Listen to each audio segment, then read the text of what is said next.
పెద్దలకి సోదరులకి అందరికీ కూడా నమస్కారం. అక్షర్ సత్యం గారు, నిన్న పవన్ కళ్యాణ్ గారు కొన్ని వ్యాఖ్యలు చేశారు. తిట్టిన తిట్లన్నీ తిట్టి కులాల చట్టం దాటుకోవద్దన్నారు. ఎవరిని ఉద్దేశించి అన్నారంటారు, ఏమంటారు? ఇవాళ డిబేట్ జరిగిన తీరు మీకు తెలుసు, మాట్లాడండి ప్లీజ్. సార్, డిబేట్ స్టార్ట్ చేసే ముందుగా మీరు లక్ష్మణ్ రావు గారిని పిలిచి పవన్ కళ్యాణ్ గారిని తిట్టించుకుంటారా, చంద్రబాబు నాయుడు గారిని తిట్టించుకుంటారా, లేదా ఇంకొకరిని తిట్టించుకొని నాకు అబ్జెక్షన్ లేదు. అలాగే విజయభాస్కర్ రెడ్డి గారిని పిలిచి చంద్రబాబు నాయుడు జగన్మోహన్ రెడ్డి గారిని తిట్టించుకుంటారు, ఇంకొకరిని తిట్టించుకొని నాకు అబ్జెక్షన్ లేదు. కానీ ఈ తిట్లు భారత్లో నన్ను ఇన్వాల్వ్ చేయకండి, నేను చాలా బాధపడుతున్నా. మీరు ఒక అబ్జర్వ్ చేయండి, నిన్న మోహన్ రెడ్డి గారు వచ్చారు, అలాగే వైసీపీ ఎంతో మంది వస్తున్నారు. ఏ రోజునన్నా ఈ తిట్లు పంచాయతీ జరుగుతుందా సార్? వాళ్ళు ఈయనకంటే ఎక్కువగా తమ పార్టీ భావజాలాన్ని ప్రజల్లోకి తీసుకెళ్తున్నారు. ఈ ప్యానలిస్టులు అందరి మీద వీచుకుపడుతున్నారు. లక్ష్మణ్ రావు గారు ఇష్యూని తీసుకెళ్ళకండి, ఓన్లీ తిట్ల మీద ఫోకస్ చేస్తున్నారు. వీటిలో నేను భాగస్వామ్యం చేయకండి. ఇక ముందు మీరు నెగిటివ్ గా తీసుకుంటారో పాజిటివ్ గా తీసుకుంటారో మీ రైట్. ఈ విషయానికి వద్దాం సార్. పవన్ కళ్యాణ్ గారు ఎవరిని తీసి తిట్టారు అన్న కామెంట్ చేశారంటే స్పష్టంగా చెప్తున్నారు వైసీపీ వాళ్ళని. దానికి నేనే ఒక్కరి బుద్ధి నేను దాన్ని కట్టుకుపోతలేను. అయితే మరి లక్ష్మణ్ రావు గారు మాట్లాడుతూ పవన్ కళ్యాణ్ గారు కులాన్ని దేహి అన్నాడో, ఓట్లు అడుక్కున్నాడో అన్నారు.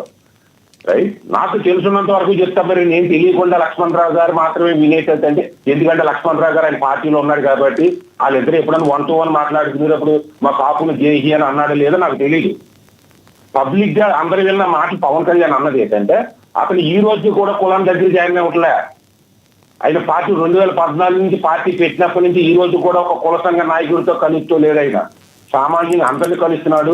పవన్ కళ్యాణ్ పార్టీ పెట్టిన అందరి కోసం పెట్టాడు తప్ప కాపుల కోసం పెట్టలేదు. నచ్చితే ఓటేస్తారంట మానేస్తారు.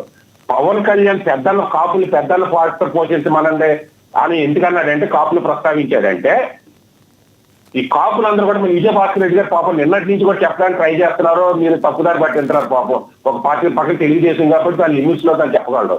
పవన్ కళ్యాణ్ ఎందుకు అన్నాడంటే, కాపులందరూ కూడా ఈ మన కాపులు 26% ఉన్నాం, మనకి 70 సంవత్సరాల నుంచి మనకి అధికారం రావట్లేదు, మన సీఎం అవ్వాలంటే తెలుగుదేశం కింద ఉంటాము, మనకు మూడో ప్రత్యామ్నాయంగా పోటీ చేయండి అని కాపులు కావచ్చు, కాపు నాయకులు కావచ్చు. ఆయన పేరు విజయశేఖర్ రెడ్డి గారు సార్. విజయశేఖర్ రెడ్డి అదే విజయశేఖర్ రెడ్డి గారు. భాస్కర్ రెడ్డి గారు ఇంకొక ఆయన ఉన్నారు మళ్ళీ. సార్ మీరు డిస్టర్బ్ చేస్తే చెప్పండి.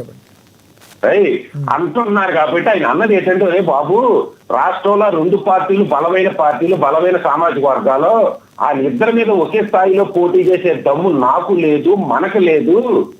అలాగే మన కుల ఉద్యమాల వల్ల అనేక దారుల వల్ల కుల సంఘాల వల్ల ఏకాకులు అయిపోయాము. మీరు పెద్దన్న పాత్ర వహించి అన్ని కులాలను కలుపుకోవడానికి ప్రయత్నించండి. నేను 2019లో పోటీ చేస్తే నన్ను ఓడించేశారు ఇదే కాపులు. ఆ రోజు గెలిపించుంటే కనీసం నాకు ధైర్యం ఉండేది. ముందు మీరు నలుగురిలో కలవడం నేర్చుకోండి, అప్పుడు నేను సీఎం పోటీ చేయమని అడగండి. ఆయన అన్నాడు కానీ మీరు కాపులు నాకు ఓట్లు వేయండి అని అడుక్కోలే. అవి పెద్ద మాట తరహా కూడా కానీ లక్ష్మణ్ రావు గారు లాంటి వ్యక్తి ఇలా మాట్లాడడం లేదు. మా పార్టీ ఇలాగే చెప్పింది, ఇలా మూర్ఖంగా మాట్లాడుతుందంటే అది ఆయన ఇష్టం. రెండోది పవన్ కళ్యాణ్ గారు చేసిన వ్యాఖ్యల కారణం ఏంటంటే, జగన్మోహన్ రెడ్డి గారిని అరెస్ట్ చేస్తే మా రెడ్డి సామాజిక వర్గం లేదా మా రెడ్డి టైగర్ని అరెస్ట్ చేశారని అనరు. చంద్రబాబు నాయుడు గారిని అరెస్ట్ చేస్తే మా కమ్మ టైగర్ని అరెస్ట్ చేశారని అనరు మీడియాలోని. అంబటి రాంబాబుని అరెస్ట్ చేస్తే కాపు టైగర్ని అరెస్ట్ చేశారంటారు. ఇటు కాపులు రెచ్చగొట్టేయాలి. జోగి రమేష్ అరెస్ట్ చేస్తే ఇటు మా చెట్టుబలికి టైగర్ని అరెస్ట్ చేసేసారు, చెట్టుబలికి అంతా ఈదిలోకి వచ్చేయండి అన్నట్టుగా రెచ్చగొడతారు. అది ఒక దళితుని అరెస్ట్ చేస్తే మా దళిత టైగర్ని అరెస్ట్ చేసేయండి అంటారు. దీన్ని పవన్ కళ్యాణ్ గారు తక్కువ పడుతున్నారు. రాజకీయాల్లో ఉన్నప్పుడు రాజకీయ విమర్శలు చేసుకునేటప్పుడు రాజకీయంగానే మాట్లాడుకుందాం. మీరు కులాలు తీసుకురాకండి. మీరు తిట్లని తిట్టేసి కాపు టైగర్ అంబటి రాంబాబు తప్పు చేస్తే కాపు ఏంటి, దళితుడు ఏంటి, కమ్మ ఏంటి, రెడ్డి ఏంటి, తప్పు చేసినట్టు ఎవరైనా తప్పు భారత రాజ్యాంగం ప్రకారం శిక్షించండి. లేదు మీరు కులాన్ని అంటేసుకొచ్చి ఇలాగ ఉంటే మీరు రాజకీయాలకు మానేసి కుల సంఘాలు నడపండి, కులం కోసం పోరాటం చెయ్యండి. మీరు రాజకీయ పార్టీల్లో మీరేమో వైసీపీ కింద ఉండి, లేదా కొంతమంది తెలుగుదేశం కింద ఉంది, కొంతమంది పవన్ కళ్యాణ్ కింద ఉండి మీకు కులం గురించి మాట్లాడేది వస్తే ఎవరికి ఉంది? జనసేనలో కాపులు ఉంటే జనసేన గురించి మాట్లాడుకోండి, వైసీపీలో కాపులు ఉంటే వైసీపీ గురించి మాట్లాడుకోండి. ఇప్పుడు ఎలాగుందంటే సార్, ఇప్పుడు మీరు ఎంత ఫ్లో ఉన్నా మిమ్మల్ని ఒక క్వశ్చన్ అడగాలి. మీరు ఎంత ఫ్లోలో ఉన్నా ఒక్క మాట మీరు ఎంత ఫ్లోలో ఉన్నా మిమ్మల్ని ఒక క్వశ్చన్ అడగాలి. విజయశేఖర్ రెడ్డి గారు చెప్పింది మీకు బాగా అర్థమైంది. విజయశేఖర్ రెడ్డి గారు ఇంకోటి కూడా చెప్పారు, కాపులందరూ కూడా పవన్ కళ్యాణ్ని ఓన్ చేసుకున్నారు అన్నారు. కానీ కమ్మలు ఓన్ చేసుకున్నారో లేదో నాకు తెలియదు. అసలు రెడ్లు ఓన్ చేసుకుంటాకి జగన్మోహన్ రెడ్డి గారు కాదు అంటారు. యాక్సెప్ట్ చేస్తారు అది కూడా మీరు? సార్ ఎలా చేస్తాం సార్? విజయభాస్కర్ రెడ్డి గారు ఒక పార్టీ అధికార ప్రతినిధిగా వచ్చాడు, నాకులాగా ఒక ఎనలిస్ట్ గా వచ్చి ఉంటే అది కూడా చెప్పి ఉండేవాడు. పవన్ కళ్యాణ్ గారు అందరూ ఓన్ చేసుకున్నారని. ఐదు లిమిట్స్ ఆయనకుంటే పాపం దాన్ని పక్కన పెడతా. ఎందుకంటే దాన్ని డిబేట్ చేస్తా, నా ఇష్యూ చెప్పలేను నేను, నా పాయింట్ చెప్పలేను నేను. ఇప్పుడు జగన్మోహన్ రెడ్డి గారు అధికారంలో రావడానికి కాపులు కావాలి, దళితులు కావాలి, బీసీలు కావాలి, ఇలాంతా రావాలంటే ఒకరికొకరు కొట్టుకు కావాలి, కమ్మల కాపులు కొట్టుకు కావాలి, చంద్రబాబు నాయుడు పవన్ కళ్యాణ్ ఇంటి పోయినప్పుడే జగన్మోహన్ రెడ్డి గారు అధికారంలోకి వస్తారు. అధికారంలోకి వచ్చిందంటే రెడ్డి కావాలి. మా సజ్జల రామకృష్ణారెడ్డి గారు, మా మిథున్ రెడ్డి గారు, మా పెద్దిరెడ్డి రామచంద్రారెడ్డి గారు, ఆ రెడ్డి గారు, ఈ రెడ్డి గారు, మొత్తం అందరూ రెడ్డిలే కావాలి. మళ్ళీ అదే మా అంబటి రాంబాబు గారికి నెగ్గటానికి కాపులు కావాలి, నెగ్గిన తర్వాత మళ్ళీ రెడ్లు కావాలి. అదే కమ్మ తెలుగుదేశంలో ఉంటే ముఖ్యం కమ్మ. సో ఇటువంటి రాజకీయాలకు స్పష్టి చెప్పండి అన్నారు కానీ పవన్ కళ్యాణ్ గారు మరో ఉద్దేశం కాదు. ఈ రాజకీయ పార్టీలు రాజకీయాలు మీరు వైసీపీని తిట్టుకోండి, టీడీపీని తిట్టుకోండి, జనసేనని తిట్టుకోండి, మీ స్వార్థ ప్రయోజనాల కోసం కులాన్ని రెచ్చగొట్టకండి. చంద్రబాబు గారి కామెంట్స్ మీద మీరు ఏమంటారు సార్? చంద్రబాబు గారు తిరిగిపోతే రెడ్లు కొట్టుకు కావండి, కమ్మల కొట్టుకు కావండి, అప్పుడు కాపులు కొట్టుకు చేస్తారు. మీరేమో అధికారం చేయాలా, కాపులు కొట్టుకు చావాలా? ఎంతకాలం చేస్తారు సార్ ఈ వైసీపీ రాజకీయాలు అని పవన్ కళ్యాణ్ గారు చెప్పారే నేను భావిస్తున్నా. ఇంకోటి చంద్రబాబు గారు ఒక కమెంట్ చేశారు, యేసు ప్రభుకి ఏదో అన్యాయం జరిగిందని ఎమ్మటనే ప్రభువా నన్ను క్షమించని అడిగావు, వెంకటేశ్వర స్వామికి జరిగితే నువ్వు క్షమించమని అడగవా అని ప్రశ్నించారు అసెంబ్లీలో. ఏమంటారు? అది కరెక్ట్ అండి. ఇప్పుడు సార్ ఎవరి మతం వాళ్ళు ఇష్టం సార్.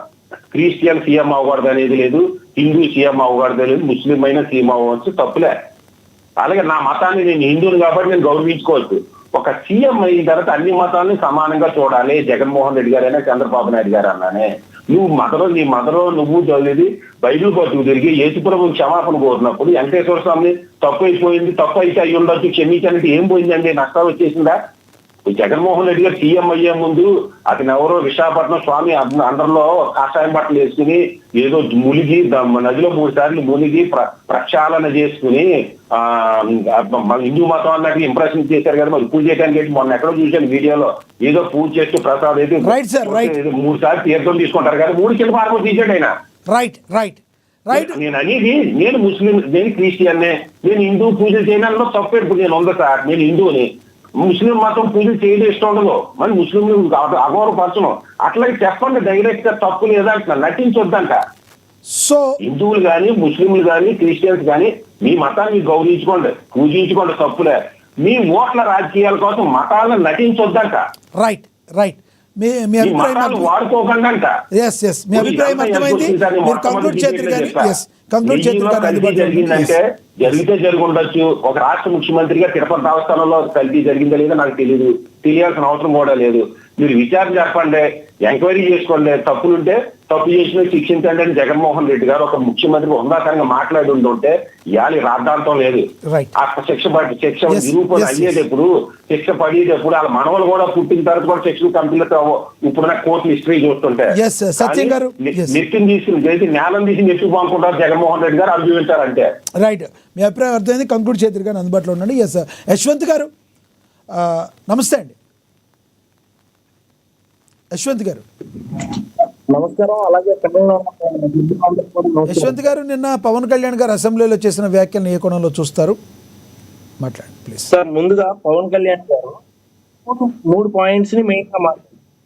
వైసీపీ ప్రభుత్వం వాళ్ళు 11 మంది ఉన్నా కూడా 100 మంది లాగా బిహేవ్ చేశారు, మాట్లాడారు.